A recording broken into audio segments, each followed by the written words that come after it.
Well, God bless you one and all, and welcome back to the Bishop's Corner.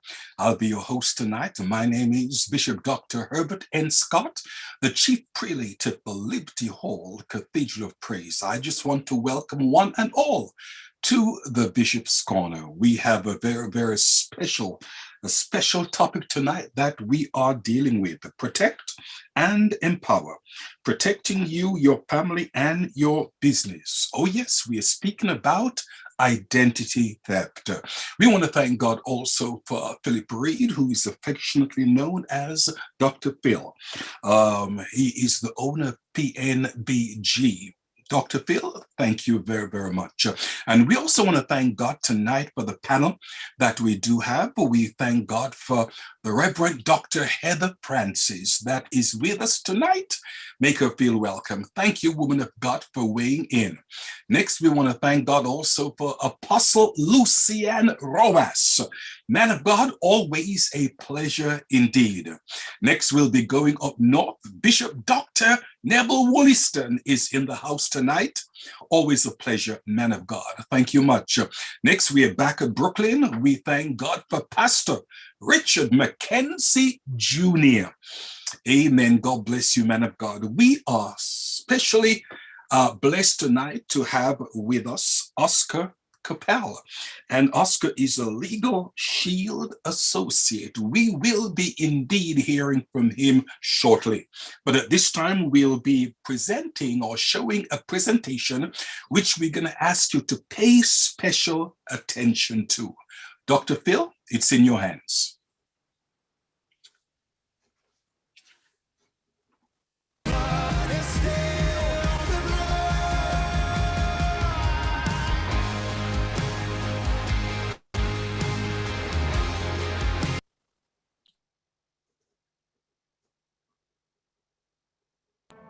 Are you worried about a legal problem like a consumer issue, medical bill, real estate transaction, landlord-renter dispute, traffic ticket, or estate planning?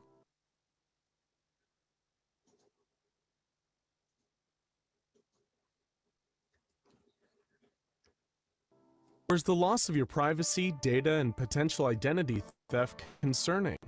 With major data breaches exposing more and more personal and private data, you may have already dealt with email and social media hacks, stolen credit cards, and other violations. Legal issues and privacy concerns are a part of life, but that doesn't make handling them any less confusing, frustrating, devastating, or even crushing. And lawyers are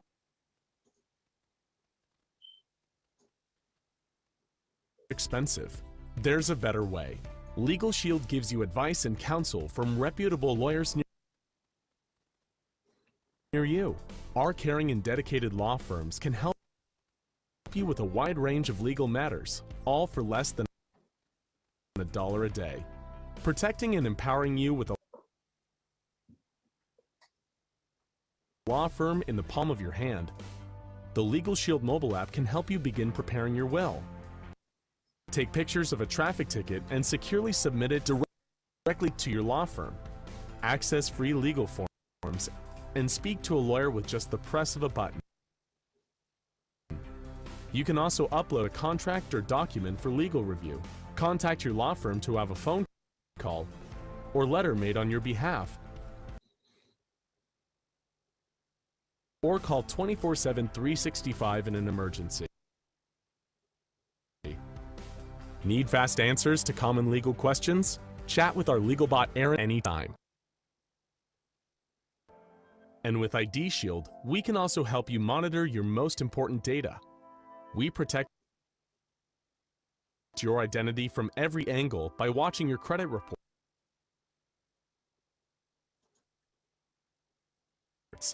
scanning the web, and alerting you of any changes or potential misuse of your personal data. Our monitoring services provide full service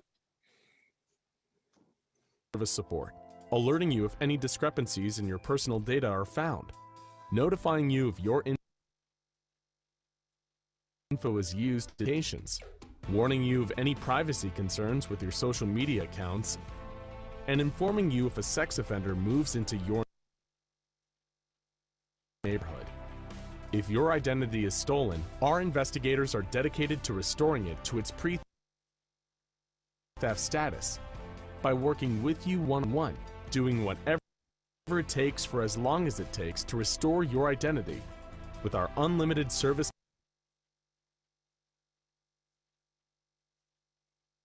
guarantee and protect you and your privacy with coverage of up to $1 million on any cost you may incur as a result of identity theft. Legalshield protects 4.4 million people in all 50 states, plus Canada and the United Kingdom, liberating our clients from legal frustration. Knowing you have a law firm in your corner protecting you can be empowering. Take control of your legal rights and privacy with Legalshield and ID Shield. Sign up today.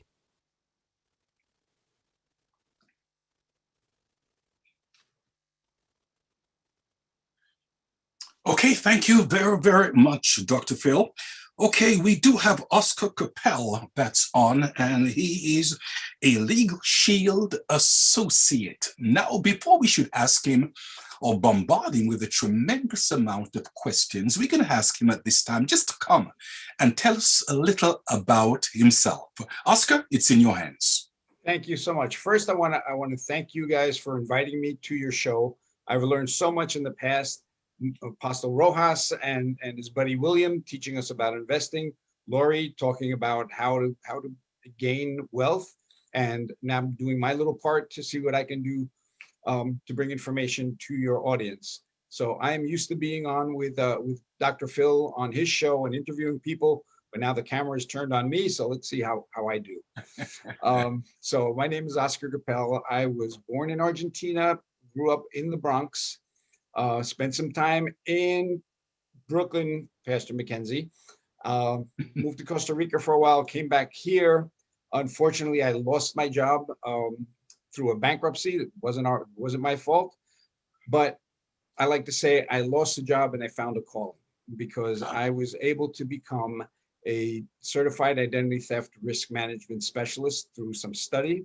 I became an associate of Legalshield after being a customer from Legalshield for years. So my passion now is to get this information out to people so they can benefit from the information that I've used personally myself. Lost a job, but found a calling. Amen. That is a message I think we can preach on that sometime. Okay, Oscar, question, sir. What is identity theft? What is it all about? Yeah, before I go through identity theft, let me do one little thing. I'm going to be talking about three things tonight. One is the legal service, the identity theft service, and something else I'm doing afterwards that we'll talk about at the end. Identity theft. I'll start with identity theft first. Identity theft is very misunderstood. People think identity theft is some guy sitting in the basement that wants to steal your identity. That is not what identity theft is. If you let me share my screen for a second, I will show you guys what identity theft really is. And let me get to, of course, I had it all figured out a minute ago, and now I don't. So here we go. All right. So here's my screen, and this is what identity theft actually looks like.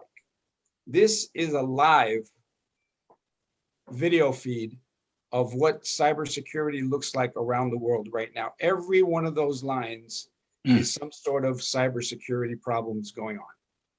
So it is not somebody in the basement trying to find your credit card. This is state-sponsored cyber terrorism. That is what identity theft is today. So if you weren't scared last time, now you're probably even more scared seeing a live feed.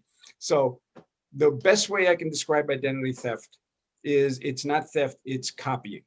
What they're going to do is the only thing they steal is all the numbers that point to us, our social security numbers, our driver's license, our medical IDs, anything that describes us as a number is stolen, and it is sold, and it is copied, and it is resold again, and copied and resold on and on and on.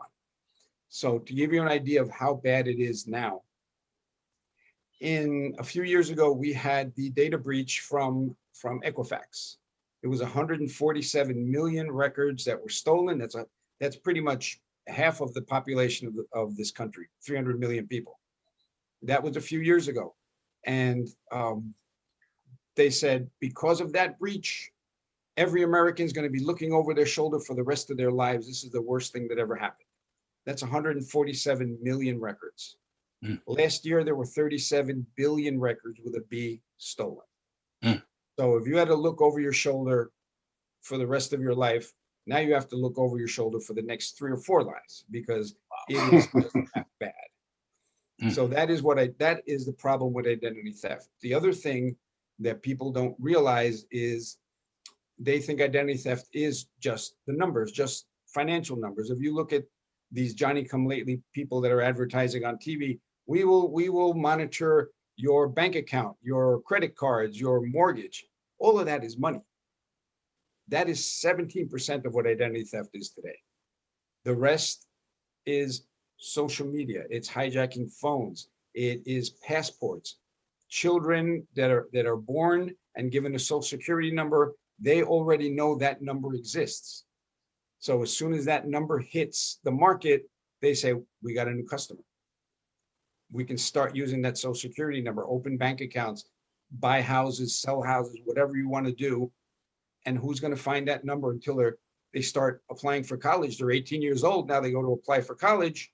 They check their credit report and they found out they're $750,000 in debt in four bankruptcies. Mm. So identity theft is the only theft you have to prove that you're innocent.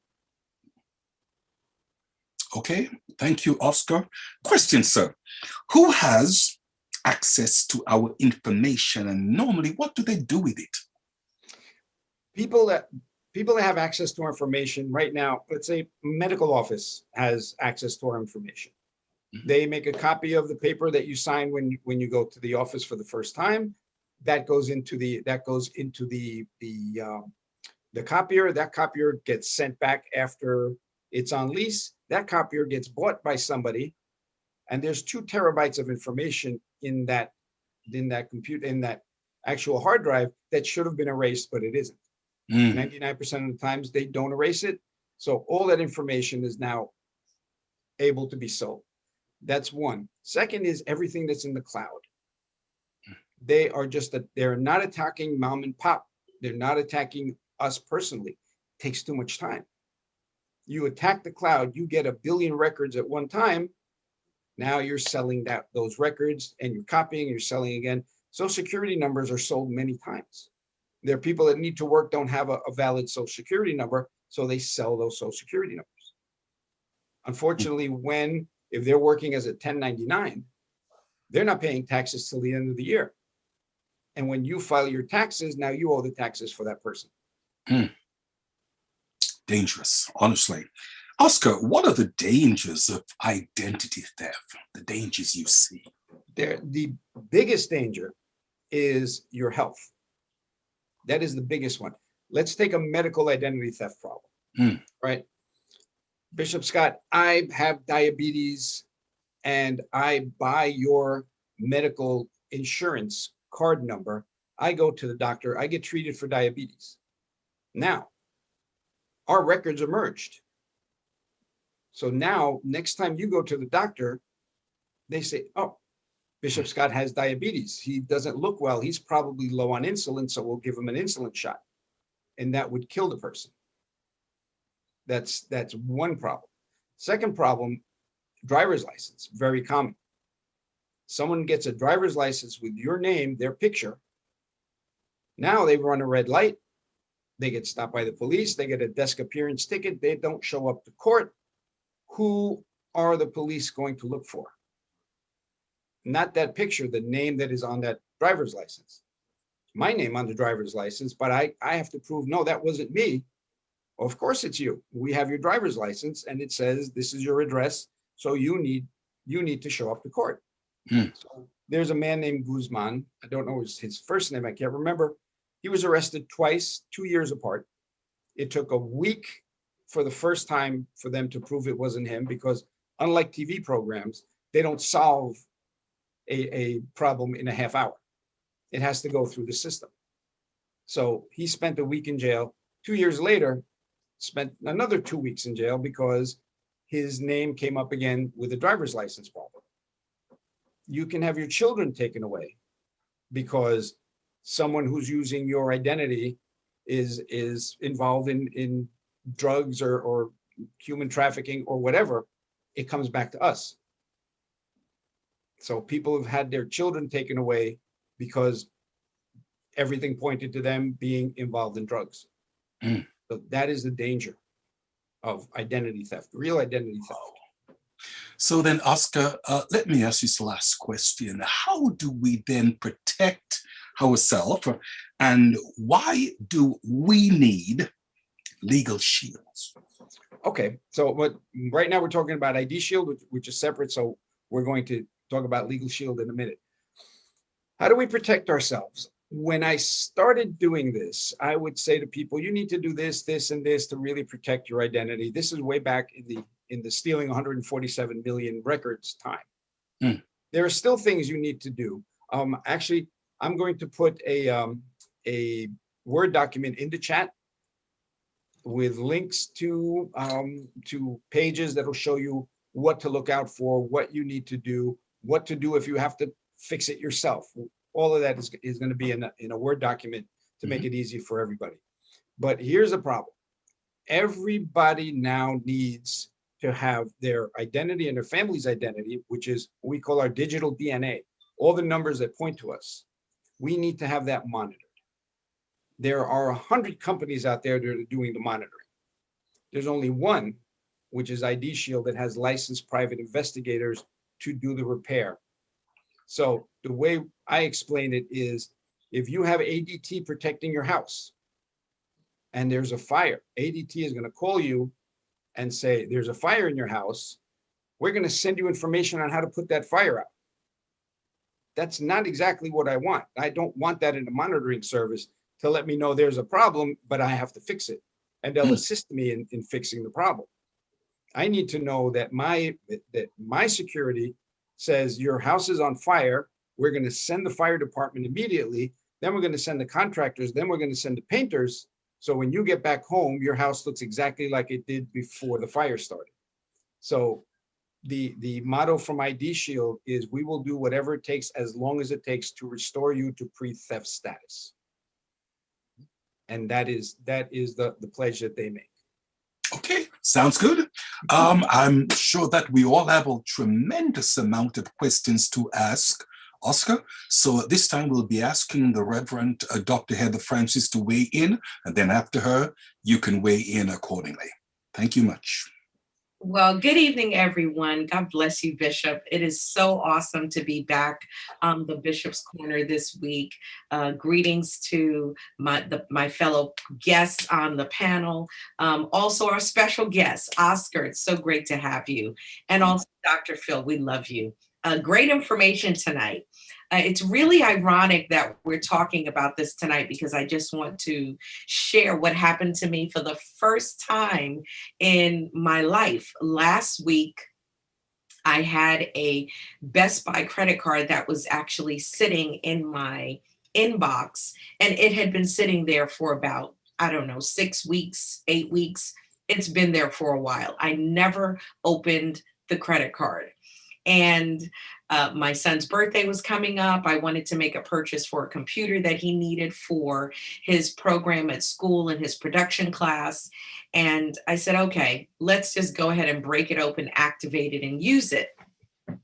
And within minutes of us going online, activating the card, I'm saying this for everyone out here who believes like me that, oh, it's not going to happen to me. It's not going to happen. Well, listen to this. We go online, we activate the Best Buy credit card, we make the purchase for the computer that he wants. And within, I'd say about 5 or 10 minutes, I get a phone call. And because I have a security feature on my phone, that if your number is not registered in my phone, you go straight to voicemail. And so I listened to the voicemail as we're sitting on the computer, just kind of browsing some other items that we were looking at. And it's Best Buy, and it's saying, this is customer service for Best Buy. We're calling you regarding your credit card ending in, and they say the four numbers that we are looking at on the actual card right here in my office. And they said, we need you to give us a call. Once you give us a call, it's just to verify your purchase. So of course, normally I would go ahead, or if I was a regular person, I would have just dialed the number and said, okay, I'm just verifying my purchase. But then my little antennas went up. And I said, why are they calling me if I'm doing this online? It just doesn't make any sense. So I decided to call the number that is actually on the credit card, because it was completely different than the voicemail. And so I give them a call, and number one, they said, no credit card company is going to call you and reference the actual card number. So they said that should have been a red flag to let you know that that's not our company.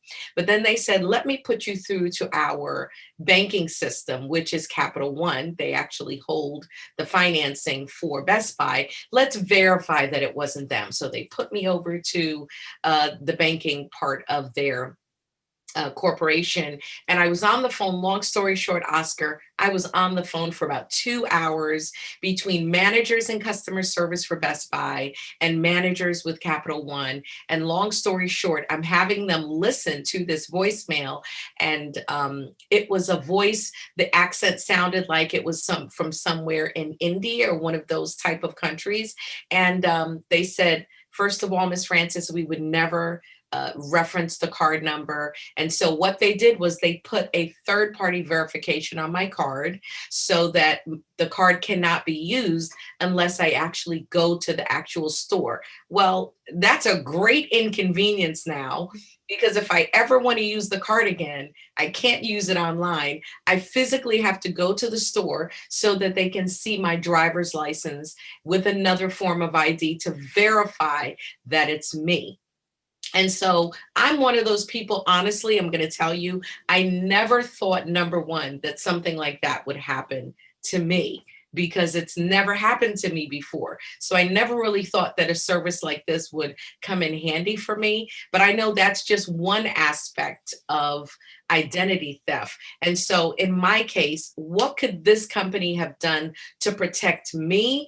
And is that the only way that they could have gotten to me? Because I know that there are a lot of people on the line, especially older people, that I think are targeted, and we'd like to keep them safe. So comment on my situation, and also how can we protect our mothers, fathers, the elderly, because I know they're attacked also. Personally, my mom's husband, my mom's new husband, he was attacked. Someone called him and said, there's a virus on your computer.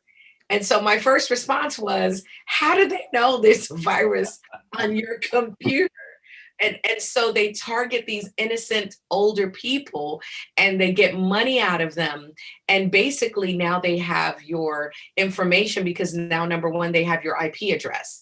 They know your information because now you've given them access. So what can your company do for someone like me that went through that, and also for him? How can you protect us and help us? And how can we avoid that? Okay, the best way to avoid it is what you did, which is be vigilant. If it doesn't, there's some sort of something should be going off saying, I don't think this is right. Like I said, in the chat, there will be a Word document, and part of that I put a few elder scam links for the elders to really be informed on what's going on. You're not alone. This is a letter I got. I blocked out the names, of course, but it is, our records were accessed, and your information was on that data breach. So everyone is affected. That 37 billion last year, by the way, is not going to show up until 2022. Wow. Because what they do when there's a data breach like this, the thieves know that everyone gets protection for a year from the company. They have to provide a year of protection. The protection they give is what I call a hospital gown protection. It looks good from the front, but it leaves your backside exposed because it's just the minimal they're going to do. So how do you prevent it? You can't prevent scams, first of all, because scams are directly targeting person to person. Okay. You can't prevent your identity being stolen because it's already being stolen on a massive level. What you need to do is vigilance. You need to have a monitoring service that lets you know instantly, hey, is this you? Now, banks are really good at this because you can set a limit. If there's $40, on your account, what's going on? If it drops below a certain amount, what's going on? I was down in Florida, and I went with my father-in-law, and he forgot his credit card, and he needed a washer dryer, and he wanted the up-down one. No problem. We went there, bought it. It was whatever, 1,000, whatever. I said, I'll put it on my card, pay me back, no problem. 5 minutes later, I go to the supermarket to get some food, and my card's declined. And as I'm trying to swipe it and the card's declined, I get a phone call from my bank saying, we noticed the $1,000 charge in Florida. Was that you? Because they know where I live. They know what charges I do around what I do. But here's a in-person charge for $1,000 in Florida. And I said, yes, that was me. And then they asked me, talk about security. They said, you had your car recently fixed in 2 different places. What were they? I am the only one that would know that. Right. I can't remember their names, but I'm like, one was over here and one was over here. And they said, all right, good enough. And they opened the account. So banks are doing that. But 90% of identity theft doesn't show up on your bank report, doesn't show up on your credit score. It shows up when the police knock down your door because you're wanted for a felony. That's when you find out. That's the importance of finding out early is the most important part. Also, Oscar, many people think that if they don't do online banking, that they're not at risk. I've had this conversation with people who say, oh, I don't bank online. So they feel that because if they don't bank online, they're not at risk for identity theft. Can you respond to that assumption? Absolutely. They're not at risk for that banking, but their social security card is at risk because they went to the doctor once. Right? Their medical records are for sale because they went to the doctor once. Right. All these, now your passport is already for sale. Your driver's license is for sale. You can literally live under a rock and go to the doctor once and put enough information down on that sheet they ask you before you have your first visit to you only need 3 pieces of information to have your identity stolen. Most people, and a lot of people are going to go, uh-oh, put that information, part of that information in their email. Wow. Joe 59. I know Joe was born in 1959. I know his name. I know what year he was born. I have 2 pieces of information now. I need 1 more. Wow. Thank you. Thank you, Oscar. Bishop Scott is shaking his head again like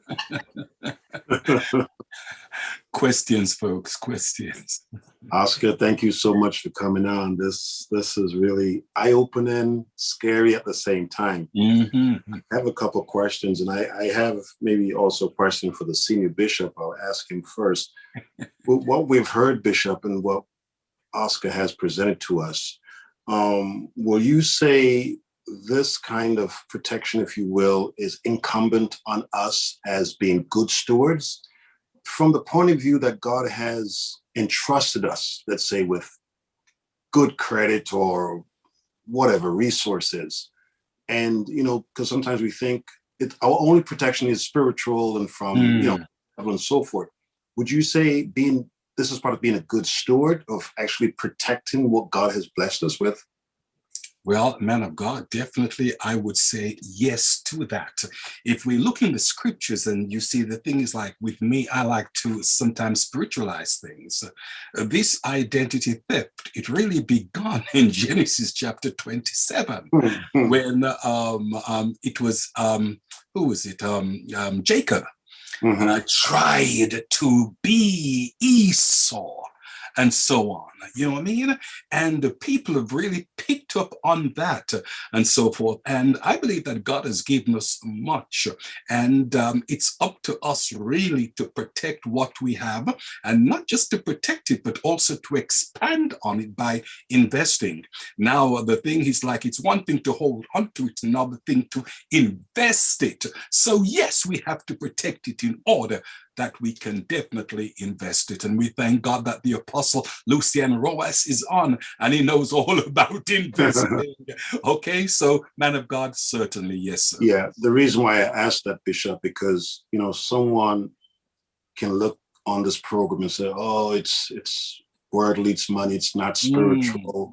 But, you know, everything, there's a connection, you know, and I'm looking from the point of view that God has blessed us, like, Yes, of course. bless you with your house, you protect it, or with your car, you make sure you lock it up. So thank you so much for that. Your Oscar, let me ministry ask you- also, sir, your ministry, your church has got money in the bank, man of Right. God, and so Sure. forth. You know what I mean? So all these things does definitely need protection, and it's left up to us. That's right. That's right. Thank you, Bishop. Oscar, let me ask you real quick. If we sign up, if one signs up for your program, how soon will we know? I know with the banks, like you just mentioned, you'll get an alert if there's a charge that is probably out of town or out of your regular normal place of where you live. When we sign up with your program, how soon can we know if we're being compromised? Number one, and number two, how soon will we be able to return to pre-compromise status? Okay, that is a great question. There's two steps. First step, you originally go, you can do it from the app, or you can do it from the page. You put down your name and the information they need, very little information, and that starts your account. With that information, you will be given a membership number and a web page to go to. On that web page with your membership number, now you put in everything that you would want monitored. Okay. And I could, I would go through the whole list, but it would take the rest of the show. We're looking at your bank cards, your store cards that aren't bank cards, all the information that needs to be monitored.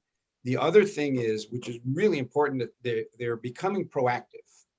So now they have added a reputation monitoring on ID Shield. So what happens is you put down your Facebook, your Twitter, all your social media accounts. The AI will look for things in that account, words and pictures that could come back to haunt you. Now, when I put in mine, I was holding up a bottle of something I got in Costa Rica, salsa Lizano, which is like a ketchup there, but it's a dark bottle and it looks like a beer bottle. The AI says possible alcohol. Yeah. So it doesn't matter to me that I'm holding a bottle of possible alcohol, but if we have children that are in college that are looking to get a job and they're posting pictures of me and their friends, they're drinking, they're doing whatever, and posting, that comes back to bite them when they go to get a job. Now I can imagine they apply for a job and the HR person says, let me check their social media. And there they are with all their drunken friends at the fraternity house the week before. So having that sort of monitoring, saying, is this correct? Now I have the ability to say, nope, that's fine. Put it through. I have a car and a car rack on top. And I was fortunate enough to be given a couple of kayaks. A friend of mine moved away and said, take my kayaks free. So now I want to put them on top of the car. I got some black foam to put on that rack so I don't ruin the kayaks. I took a picture of it, said, look how nice. Came up, possible weapon, could be a rifle. So the AI is going to pull all these pictures up and say, is this something you want on your Facebook, on your Twitter, on your Instagram? So that is the way they're being proactive. Second, as soon as you find out what happens, you have the ability to call and talk to a licensed private investigator. And they're the ones that are going to do the heavy lifting. I recently had this week, today's Thursday. On Tuesday, had a new client. Her mail wasn't coming to her house. So she would call up and say, my mail isn't coming to my house. Well, they say, what is your name? What is this number? and what's your address? And when she gave her address, they said, I'm sorry, the information you gave us does not match our records. And she's like, of course it doesn't match your records because I live here and someone moved me to somewhere else using the change of address card. Mm. She's running in circles and doesn't know what to do. And I said, let's do this. She joined up with ID Shield. As soon as she got her number, I did a 3-way call with her and we called a specialist and he walked her through the steps. He says, what you need to do is go to your post office in person with 3 forms of ID proving your address and your driver's license and have them fill out the forms in person to make that change. And she says, if I didn't talk to you, I'd still be calling everyone in the world trying to figure out how to fix it. So that is just, and again, the peace of mind knowing your family is being watched over by the AI that's going to pull out words, it's going to pull out pictures, it's going to show what's going on. There's something that you, again, if we're talking about children, there's something else you can use. It's called Net Nanny. Have you guys heard of Net Nanny? Yeah. Yes. Okay. Net Nanny is a beautiful program that it will geofence your kids. It will prevent them from accessing certain sites that you say or you don't want them to access. Mm. So we have to be responsible as parents and be parents, not their friends. Say, I'm sorry, you can't look at this site. You can't go there. You know, we talked about having your children or having conversations with they think are other kids and they're going to meet, you know, to go out and do anything. And when they get there, it's someone in a van pulls them in and you don't see the children again. And kids don't know how dangerous it is because they're talking with their friends. I met a new friend. I'm going to go, you know, I'm going to go to the park with them on Saturday, 8 o'clock when it's dark. And that's what happens. So we have to be vigilant in so many ways. And this is just one way to give you some peace of mind that your identity, your family's identity is being monitored 24/7. Oscar, of course, you know that the credit bureaus have their own monitoring services. Yep. What are your thoughts on those? No, that's what I said earlier. The banks are really good at that. But credit is 17% of identity theft. A stolen medical ID is not going to show up on your credit report. A stolen driver's license isn't going to show up on your credit report. That's where I see the biggest problem with what they're advertising on TV that say, hey, you know, join us and we'll fix everything for you, but they'll fix everything that's financial. They won't fix things outside of what they do. Like I said, when all you have is a hammer, the world is a nail. What I have behind me here is what ID Shield monitors and what the other company, which is, I believe that one is LifeLock. And that is what they don't monitor and charge you more for than ID Shield charges you less for and monitors. So that is one of the advantages, having a real company that works to protect you, not just to make money. Interesting. Mm-hmm. Questions, please. All right, I'll go next. So, Oscar, Yes. First and foremost, good night to the panel, to Bishop Scott, amen to Dr. Phil, to each and everyone that's tuned in tonight. God bless you.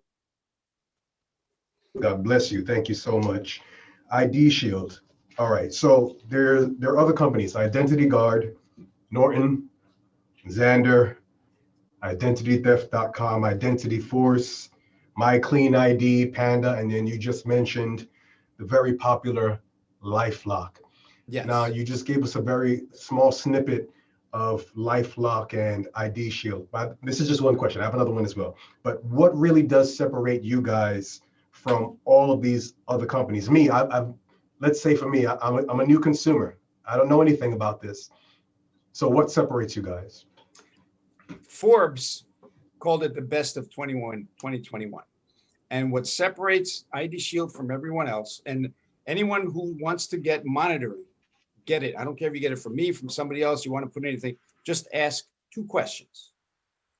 Do you have licensed private investigators in your monitoring service? And can you do a limited power of attorney to give that investigator the power to become you and fix your records? If they say no to either one of those, call me. What was the second question? First question is, do they have licensed private investigators? Second is, can they sign a limited power of attorney to have that private investigator work on your behalf to fix your records? Okay. Your limited power of attorney, like when you're doing a will, you have a power of attorney to fix, grandpa's finances if he's incapacitated. So if you can find a better one, give me a call. I'll drop these guys and go to the other one. But so far, this is the only company I see that has licensed private investigators and gets top awards from Forbes. Okay. Second question. Dr. Heather mentioned this earlier, and I know we talked briefly about scams. And you mentioned that unfortunately, scams are something that are very impossible to avoid. But let's be honest, every single day, millions of phone calls are going out telling you that your car warranty is expired. Oh, yeah. You have a virus, your Microsoft is out of date. You've won a sweepstakes, but in order to claim it, you have to send a certain amount first. Amazon, there's always this Nigerian prince that has died and left millions of dollars for you. And of course, my favorite, Social Security. I have received so many calls from Social Security saying that I have warrants out for my arrest and that my Social Security card has been compromised and all sorts of things. And as Dr. Heather rightfully said, usually when you get these types of phone calls, they don't seem to originate from our hemisphere, the United States. I'll just say that. Sometimes I mess with them and I play the game. But for our elderly, and Dr. Heather mentioned it, even though there's nothing that can be physically done, how can we help them? What do you suggest?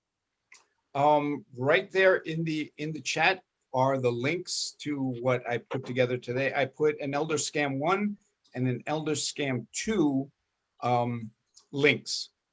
And that is basic information that you should open up that page, read that, and then have the conversation, the tough conversation with mom and dad saying, if someone calls you about this, it's not true. Hmm. I was not arrested and you need to send money right away, and don't tell anybody else. If they call you from the COVID people, if they're doing tracing and they need your social security number to make sure it's you, no.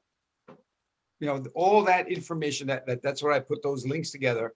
So we're armed with the information and again, like I said, my job is to inform and educate people and to have the basic information. You don't drive a car unless you learn how to drive a car.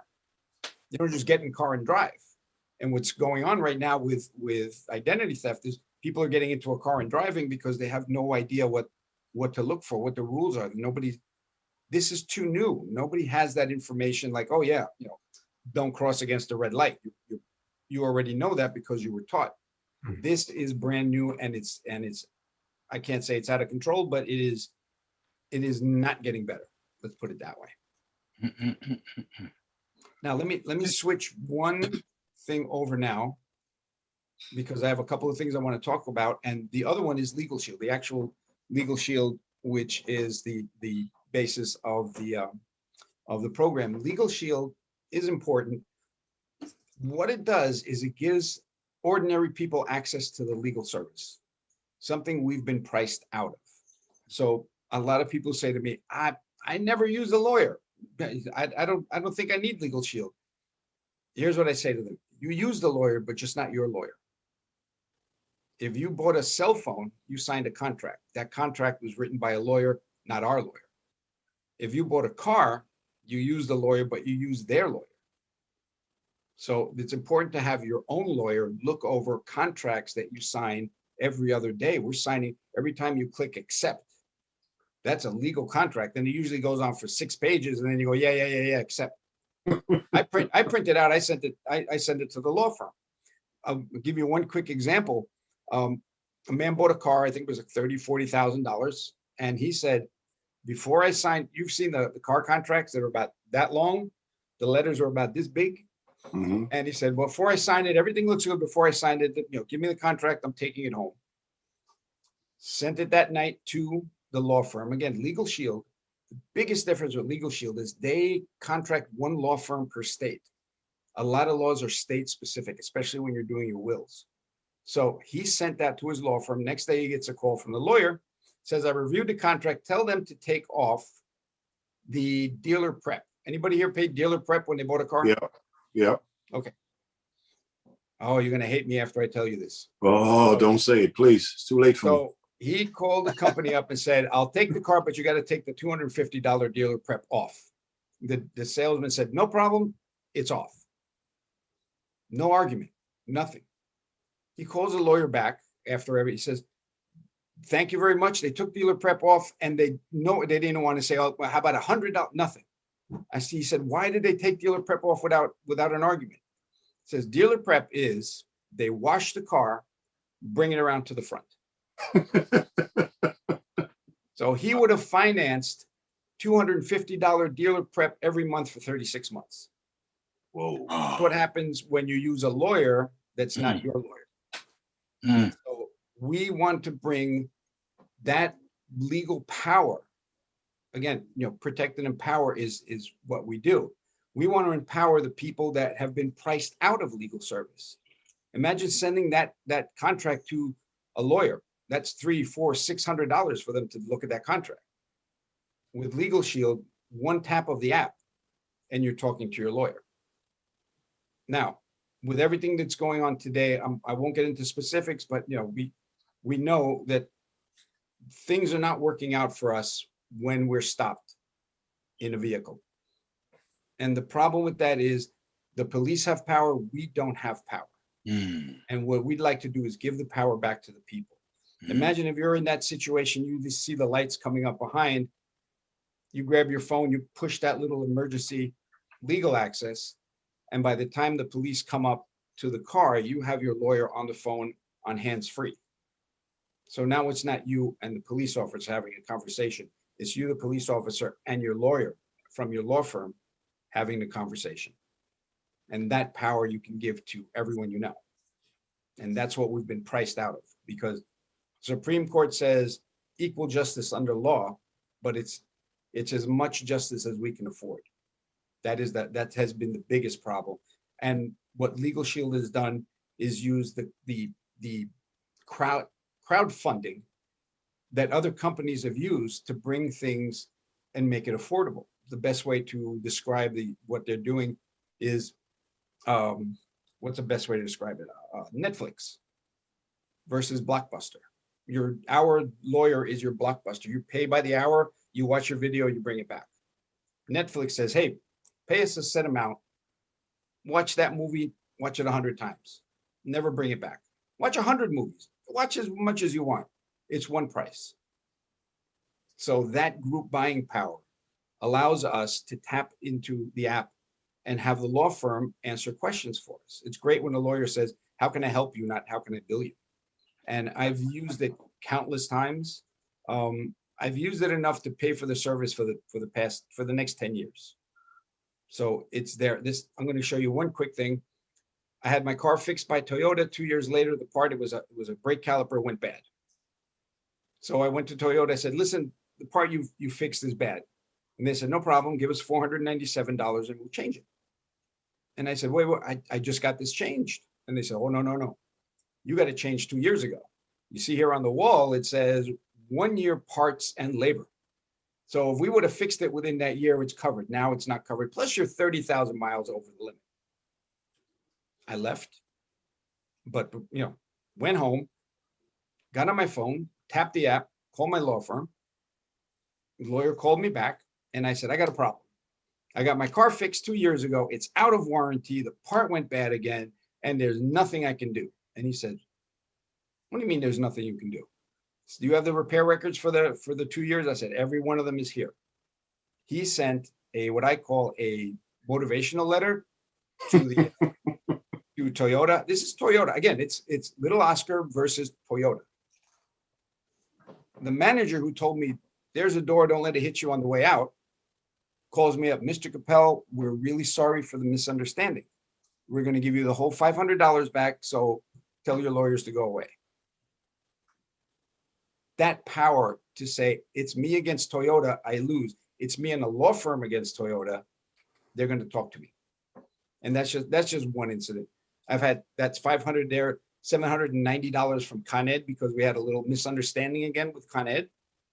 And I could just go down the line of how I've used this service to protect myself and my family. So putting this button on the phone 24 hours a day is an incredible peace of mind. And that's just one of the buttons. I don't want to go through the whole thing, but you call your law firm, you get your, which is important. I think we've spoken about, I've done this with on a show with Phil. Our will is our last love letter to our family. It is your voice after death. This is what I want done. If we don't have a will, the state writes our will, and the state isn't going to do what we want them to do. So it's up to us again to be good stewards. We need to control what we do. So having your will, living will, healthcare, and financial power of attorney. Now, what's going on with COVID? People are 2-3 months in the hospital. If they don't have a financial power of attorney, they finally get better from COVID, but they don't have a house because it's been repossessed because they didn't pay their mortgage. So all of these moving parts are the things that we take care of to give you peace of mind, because as an adult, we have to do things we don't like. And part of that is getting all of our affairs in order. And this is just one of the things we do. Fantastic. Last thing I want to hit on is my organization, my line of sponsorship. We donate money to Operation Underground Railroad, and I believe we're going to do an entire show on this. And Operation Underground Railroads, for those who don't know, are a group of people that rescue children from sex trafficking and human trafficking in general. And it is a huge problem. We're going to talk about it. I have a hard time getting through a sentence, but that's the reality. So, Oscar, one of the things that you're saying is this, that once we're a part of Legalshield, any contract that we're about to sign, we can let our attorneys know about it? Yeah, see, that's the change. Our attorneys. That's their attorney's contract. And they're hoping you'll sign it because it's 5-10 pages. I don't know about you, but I don't read legal. I have no idea. It's might as well be writing in Greek. But they do read legal. And again, this is something that's available in 50 states, all of Canada. And you have a law firm in the back of your pocket, so you're never in the car. Like, you know, I don't know if I told you guys my idea for a commercial for them, but we can't advertise because of the way it's set up. Is the camera pointing at the front of the car, and you see a kid driving all by himself, and the red lights go on behind him. And now the camera comes from behind the police, and the police says, "Give me your license and registration." The kid gives a license and registration, and now 4 other hands come out with business cards from law firms. Now he's got a car full of lawyers saying, "Here, yeah, talk to us." That's my idea for a commercial. And that's what it does. It gives you the power to say, talk to my law firm. Yeah. You know, everybody knows you have the right to remain silent. You have the right to what? Attorney. An attorney. Attorney. Right now, it's 9 o'clock at night. If you needed to call an attorney, how many people could say, I can pick up the phone and call my attorney? Will they call you back? That's the other thing from attorneys. They're busy. You're not their biggest client. So they might not call you back within 2, 3, 4, 5 days. Legalshield, the company out in Oklahoma, has a contract with each individual law firm, says we're going to pay you once a month to take care of our clients first. So when they call you, you have 8 hours to call them back. And if you don't do a good job, there's another law firm wanting that money every month without having to do anything extra. You don't have to put up billboards, advertise, radio, yada, yada. We'll give you that money. You know they're doing a good job. And if they don't do a good job, as soon as you have a legal issue that the law firm is involved, they will send you an email. How did they do? And you rate them. And if they don't get a good rating, there's a problem. Oscar, the contract is binding, correct? Basically. Now, I've just purchased your services. I already signed this contract 2 weeks, 3 weeks, 4 weeks ago. Is it too late for me to have you or have the attorney review it? No, I would have the attorney. You can do pre-signing or post-signing. and have it reviewed. It's But I always already good to have signed a it. It's contract. binding. It's binding, but it's good for you to know what that contract says, if there's anything in there that's odd. And then you can go back and forth with the law firm saying, hey, you know, this was whatever they do, whatever law firms do that I don't know. They know the language with other lawyers. So if there's something in there that's really, really bad, you might be able to say, hey, can you call these guys and see what's, you know, I signed this contract without really reading it. I don't know what the answer to that is, but in my situation, I signed nothing or hit any agree button until the law firm sees it. We went on a group trip. I think it was to Scotland or somewhere, and they give you a contract before you go. I sent it to the law firm. I said, what's in here? What should I know? And they said, it's a standard contract that says you're going on a tour. Should you decide that, you know, the tour is going down this street, you want to go down that street by yourself and fall off a cliff, they are not responsible. So they're protecting themselves by saying, this is that you have to follow the rules for the group. And he said also, it also says here that you might not be familiar with the sanitation facilities because not every country is the same as the US. And it made me laugh because the hotel we stayed at had like a 5-star bathroom that I will never have. You know, the shower was different from the toilet, from the tub. There were 2 sinks. The walls were marble. I'm like, yeah, I'm not used to this kind of facility, you know, growing up in the Bronx. So I found that funny that when I read that, it says you might not be used to the bathroom facilities. I'm like, okay, maybe that clause is when you go to like Bangladesh or something in the middle of the mountains. But the hotel I said, yes, I'm not used to a push button toilet. I'd never had that. Is there a limit as to how many times you can use the services? You know, like AAA, you got like 5 and done or 3 and done. Mm-hmm. Is there a limit? There are limits, but if you need to pick up the phone and call, you can call them every single day for a different question, no charge. It's already paid. If you get a traffic ticket, and again, you have to have the service before you get the ticket, not after. You can't, I tell people, you can't buy collision insurance after your car hits a tree. So you need to have the service. They will represent you in court anywhere in the US and Canada for $50. So, okay. There are, you'd have to see the whole contract for all the limitations, but in New York, if you're sued civilly, the first year you get 60 hours at $50 an hour. After that, and again, anything that's not covered under the plan is 25% off the actual legal fees. One last question. I know my counterparts went away, and I purchased this. Can I personally, for myself, can I use it for the ministry, under the ministry, in regards to contracts and so forth, or is it got to be me personally and then for one separate for the ministry or corporation? How does that work? We have different types of Legalshield. One is Legalshield individual and family. One is Legalshield business, and the business has to be a for-profit business, not on the stock market. The other thing is a family plan with a small business rider. So you're able to use the business part on your family plan because the family plan is $24.95, the business rider is $12. Whereas if you get a business plan, it's $35, $40, $50, whatever that plan is, because you're a business. But you can put a business rider on there. Gotcha. Thank you. The other good thing is IRS audit. They represent you in an IRS audit. Mm-hmm. And you get back and forth for that. So certain hours that are there. Mm-hmm. Stuff that rich people have that we don't. Okay. Oscar, before the apostle should weigh in, how often does ID theft occur? Let me see. What's the best way to describe that? I would say that often. Okay.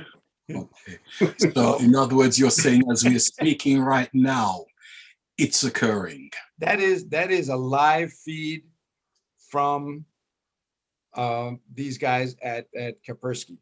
I have no affiliation with them, but I use this to illustrate. This is, and we could have had this on in the background the whole time, and you can watch the numbers go up. So this count started at Greenwich Mean Time at 000 hours. So this resets every day. So we got 340,608, 9, 10 going on right now as we speak. So let me ask you one more question. How can I find out if someone is using my identity? Because I may be oblivious to the fact that someone's using it and it's been done. So how can I find out? Well, once you're signed up and you have everything there to be monitored, you'll be getting information sent to you from the company, but also you can call them up. ID Shield is different in the fact that it's very proactive. You can call them up and say, I'm going to be going to Europe. What should I look out for? And can you do me a favor? And right now, run a trace on my records. They will run through 34 billion records to see if there are any court records with your name on it. How many places your social security number is being used? One woman found out her social security number is 4 different places being used at the same time. One of my clients, as she signed up, she just finished a thing. Before she even put her information in there, she got a beep on the app saying, hey, there's something weird. And we called the investigators, and they said, what about this email address? She goes, I don't even know I had that. She says, we have 3 email addresses that are going to you, one in your name, one in your son's name, and one in your husband's name. And she's like, I have no idea. And that they found out as we were doing it. So if I go to my ID Shield app, I have 25 things to review. And in those 25 are 3 bureau credit alerts, 20 sex offender alerts. You can set a radius around where you live to see if there are any registered sex offenders living in your area. And I have 4 social media alerts. So that's what I have to look up. To be truthful, I know exactly what they are. I looked at them already, but I don't erase it just to show people that as it gets monitored, you will be getting your alerts. Okay, sounds good. Questions? Thank you for coming on tonight, Oscar. We really appreciate the information. You know, back in the days, you worry about someone breaking into your house, which can still possibly happen, but we have alarm systems and so forth. But as time has changed and we evolve in terms of the digital footprint and the cyber dealings, certainly it says that every 39 seconds a computer is hacked. Last year, globally, $600 billion was spent in cybercrime. Half the world is on social media. I'm on Facebook. You on Facebook. I get my little prop on Facebook. You know, over probably 3 billion people use it. How safe is Facebook? And should we? I see oftentimes my folks post so much things on Facebook. They would tell you, I'm in JFK. I'm leaving tonight. You know, all these things they're saying, and people are seeing it on social media. How much is too much, and how much should we divulge, and how safe it is to be on social media? Okay, so personally, when I go on vacation, I post nothing about when I'm going, when I'm coming back. All the pictures I post is after I get back home. I had a great time in Scotland. Here are the pictures. I edited them. I made them better, you know, once I got back home. So social media has to be monitored, because how many people do you know send you a text? My Facebook was hacked. Do not accept a new friend request from me. My text was hacked. Don't click on any links. And it's you know, we're running uphill, but we know what we need to do. We need to be more vigilant, and we need all these tools around us to say, this might be wrong. This might be wrong. Take a look over here. Take a look over there. We have enough to do without, you know, without having to do more monitoring ourselves. The one thing you were saying about security in the house, most people, when they get some sort of monitoring service, it is like they put an alarm on the front door and they leave all the windows open. That's what they're doing. Oh, we monitor all your financials. What about the Social Security window? What about my passport window? What? Oh no, we do financials. That's one more thing. This might not be so, but it's more or less it's more annoying. How could we cut down, prevent robocalls? Are you in the middle of something, your phone ringing, you're expecting important calls? Well, like Dr. Hedder said, I only answer the calls that I have in my contacts. If it's not, send me a text or leave a message. I mean, I can't keep up with all the calls, but I mean, sometimes you're in the middle of something and the phone ring, and it's these robocalls, man. It's annoying. Now they're going with the text. Yeah. That's one of the times you call them directly and say, I'm getting robocalls. What do I do to stop or minimize these robocalls? What are the steps I need to do? Like the woman that had her change of address. She tried everything except what the investigator told her to do. Go there directly. So for us, this is like, how do we do this? For them, it's like, this is how you do it, because we see it every day. There's nothing new for them. So always, one of the things we always talk about with Phil when we're on our shows, save yourself time and money, hire an expert. Sounds good indeed. Okay, Oscar, what happens to a business when their identity has been stolen? The biggest problem businesses have is not their identity stolen. It's that their database is broken into. Once that database is broken into, now they're stealing the information in that database. One of the things that I don't protect businesses myself, but what I do, a free service that I do, is I will run the business's website through a dark web scanner. This is a business I ran, and 30,623 records are for sale on the dark web from this one business. Whoa. So if there's that kind of problem, I will send it over to someone that does the remediation for business to business remediation. And I do that just because people need to know. I don't make any money on it. I don't need to. I just need to make sure you're safe. And if your business isn't safe, you're not safe. I can't help it, but I do the miracle on 34th Street. I don't have it, but I can show you where you can get it. So you're saying that people do, I'm sorry, Dr. Heather, go ahead, please. It's just a quick question, because now you're marketing two different companies to us. So there's Legalshield, correct? Right. And Identity Shield, or ID Shield, right? Correct.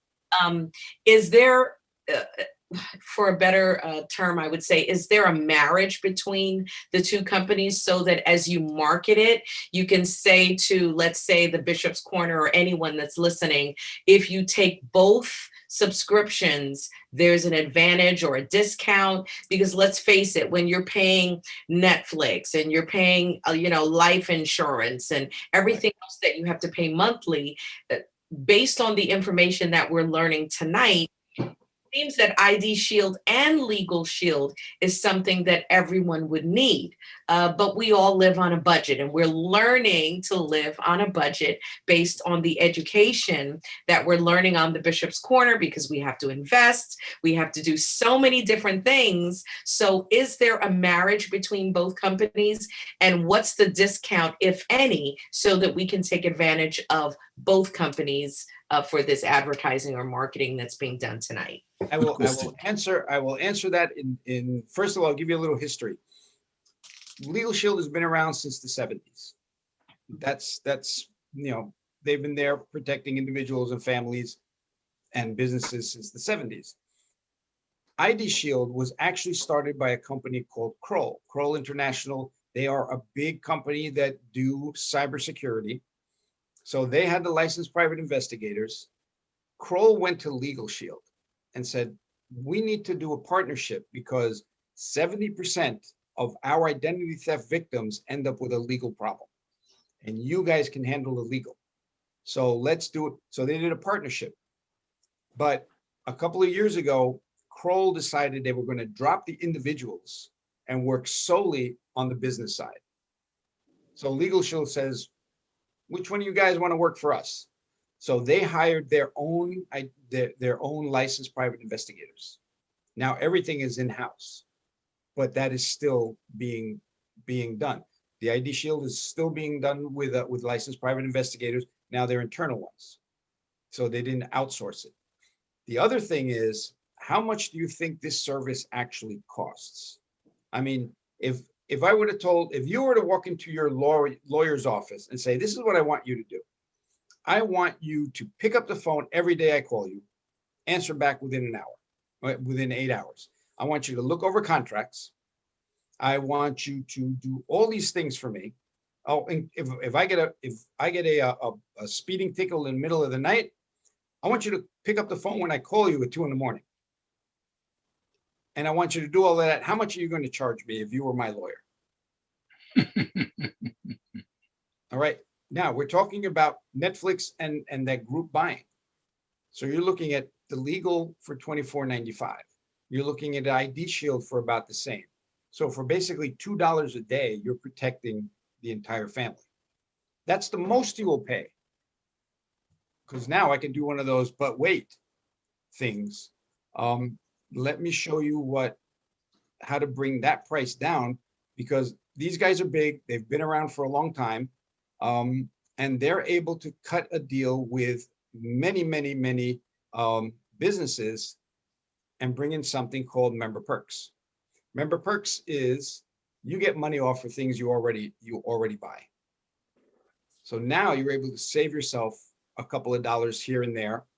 And if I can find it, because I didn't think I was going here. Oh, here it is. All right. 3rd grade math. Okay. Oops, I lost it.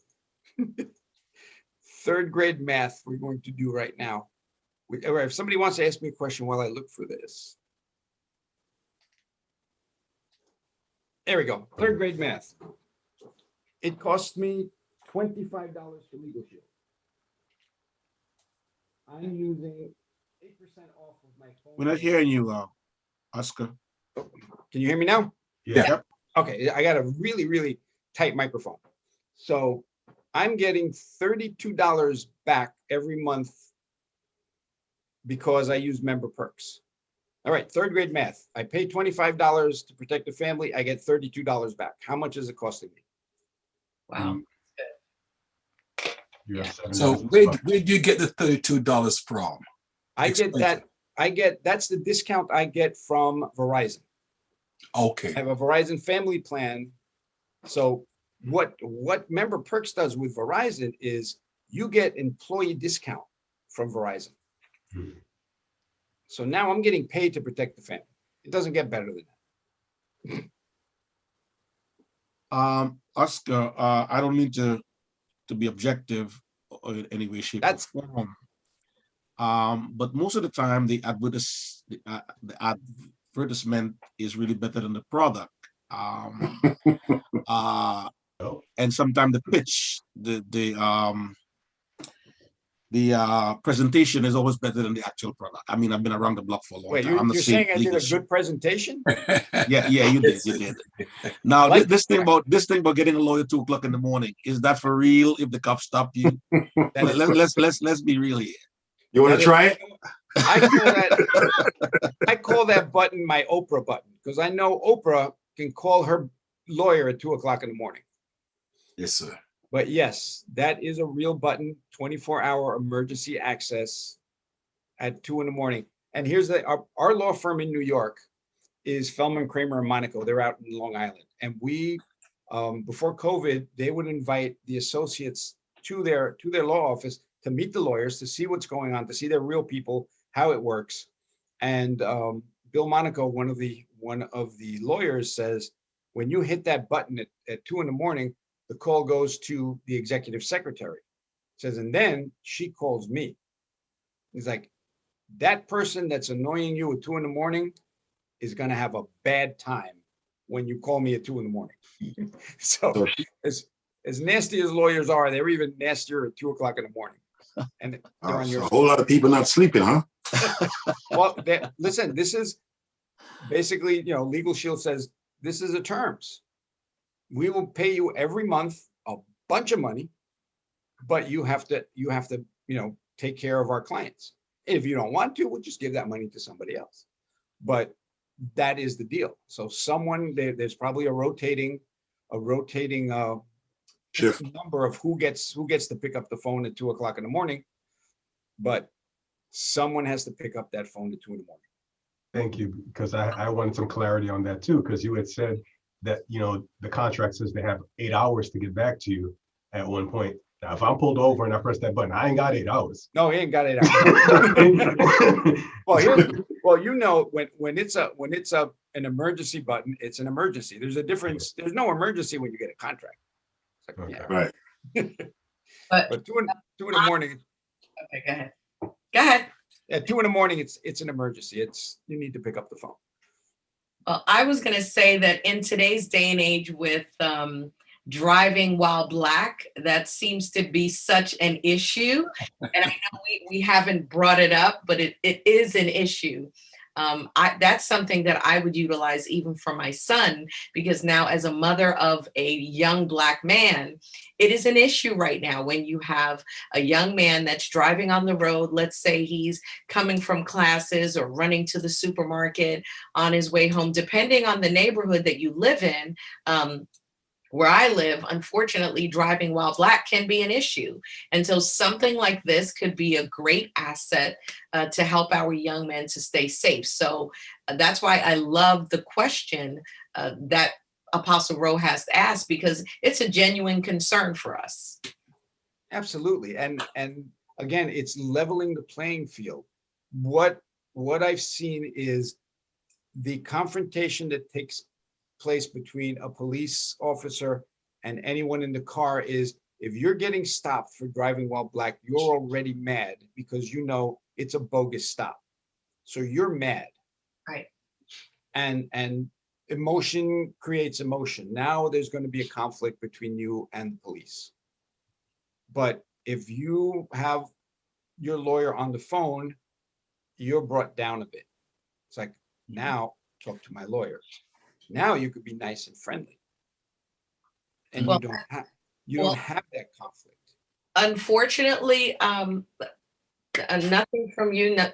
Don't take this in a negative way, but unfortunately, we are seen as threats just because of the color of our skin. So for me personally, I know that our Black people are seen as a threat just by being who we are. Just our very existence is a threat to a police officer who is Caucasian otherwise. And so it doesn't really lessen the fear that you feel, or it doesn't make you feel more comfortable. I just think it's nice that we can have an option, because unfortunately that fear will always exist. Oh yeah, I'm not saying the fear isn't there. I'm saying your ability to know that it's not you against the cop. As mad as you are, you can tone it down because there's another person in the car with you. It's not, and there's a third person now listening. And now the police trying to do their job already with the adrenaline flowing every time you stop a car. I have friends that are police, and they tell me every time I stop a car, I never know I'm getting home. So if the person in the car is mad, that brings up the level of adrenaline. So if the person in the car is calm, you have a better chance of getting out of that situation calm to calm, rather than mad to mad, and it escalates, which is the biggest problem. I'm looking at it as, here's a tool to de-escalate it. As little as it is, you can de-escalate it by saying, yes, officer, my lawyer is coming on the phone. Here's my license and registration. Go run it while my lawyer picks up. I have another option. Don't stop the car. Oh, yeah. And I wish we lived in that world. We're not taking that option. Oscar, quick question, because time is running out. You mentioned that your company donates into a project called Operation Underground Railroad. Correct. In like the next I guess you just have to give us a very small snippet, but what is that? Operation Underground Railroad was started by Tim Ballard when he worked for the US government and they went on a raid to rescue some sex trafficked children. As soon as that raid was over, I heard that they said, very good, your next assignment is this. He says, wait a minute, that's not the end of sex trafficking for children. What? They said, no, we're done. We have another assignment. So he literally quit his job, good paying job, because he says, this has got to stop. So he's been working at it for years now doing, and it's like you see here, it's 26 states here. And they're running operations in 26 states, 28 other countries to try to do something to stem. The great thing that they do, you can, in the chat is the information about Operation Underground Railroad and how you can contribute. Like I said, every new customer we contribute, plus what I contribute myself. They came out with this book that I got because I'm an abolitionist, that our children are not for sale. Mm. And there has to be something done, and we're going to be going deep into this next time we talk, and there'll be more information, and I'll have a lot more information on the chat for the next talk. But it is something that we need to talk. It's another very, very hard subject to talk about. It is, but yes. It's real and it exists. And like it says in the book, it says you can choose to turn away, but you can't say you don't know. Amen. Amen. Question, Oscar. Now we have approximately 7 minutes left. How come Legalshield does not advertise on television? Legalshield is a direct-to-consumer marketing. So direct-to-consumer marketing is very, very strict. They don't want, let's put it this way. I have a friend in the Bronx who has a newspaper. There's a Bronx newspaper for the community. And he says, I'll give you an ad for free. And I said, no, I can't take that ad for free, because if you give me, even if I could pay for it, I have an advantage over my neighbor because he can't pay for the advertising. Mm-hmm. So it levels the playing field. If you want to get the word out, you need to get the word out through social media, through whatever you're doing, but it's very, very regulated. I have a Legalshield Facebook page, but I can't hit the boost button, because if I can afford to boost it and my neighbor can't, it's no longer a level playing field. So that is the way they run it. And again, since it's direct to consumer marketing, I'm able to sponsor people into the business, show them how to market Legalshield and IDShield to families, and then everybody wins. Okay, so fantastic. This month on our show with Philip, it's Entrepreneur Month. So we're going to be talking about entrepreneurism and the different ways to have that plan B. Okay, great. Make sure, Oscar, that you do put your phone number up in the chat, please. That's very, very much important.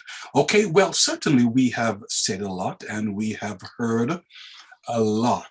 Okay, what do you think we should take away from this conversation?